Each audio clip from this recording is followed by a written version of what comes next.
কিভাবে ক্রাইম করতে হয়, কিভাবে মাস্তানি করতে হয়, কিভাবে ভালোবাসার মতো নোংরা কাজ, বিবাহের আগে ভালোবাসার মতো নোংরা কাজে জড়িত হতে হয়, প্র্যাকটিক্যাল শেখানো হয় সেই বিষয়গুলো। দর্শক আসসালামু আলাইকুম।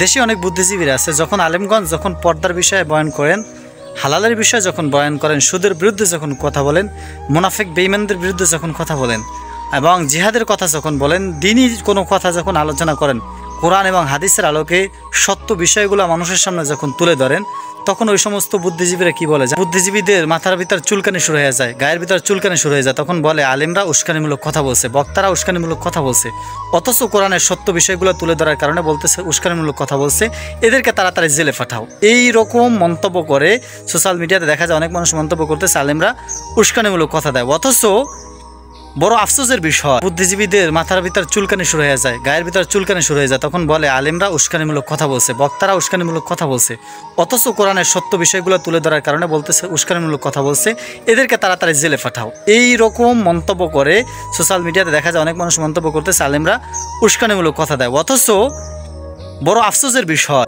দেশের ভিতরে নায়ক নায়িকারা যারা শর্ট ফিল্ম, মুভি বা নাটক করে, তারা কি দেখায় ওটার ভিতরে? আসলে বুঝায় কি?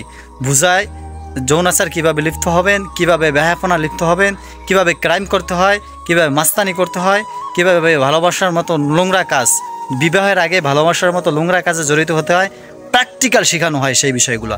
কিন্তু তারা কোনো উস্কানিমূলক সুরসুরি দিতেছে না, তাদের নিয়ে কোনো আলোচনা নাই। অথচ আলেমরা যদি কোনো কথা বলে সেটাই উস্কানিমূলক হয়ে যায়। বড় আফসোসের বিষয়। এই পক্ষে আবার দুই দল দেখা যায়, এক দল হয়েছে বুদ্ধিজীবী আর এক দল হয়েছে জ্ঞানী মানুষ। এখন বুদ্ধিজীবীকার আর জ্ঞানীকার, আশা করি বুঝতে পারছেন। জ্ঞানী মানুষ কোরআন এবং হাদিসের পক্ষে থাকে, আর বুদ্ধিজীবীরা বেঈমান নাফরমানের পক্ষে থাকে, অশ্লীলতার পক্ষে থাকে। এখন আপনি কি জ্ঞানীর পক্ষে আছেন নাকি বুদ্ধিজীবীদের পক্ষে আছেন? অবশ্যই কমেন্ট সেকশনে কমেন্ট করে জানাবেন ইনশাআল্লাহ।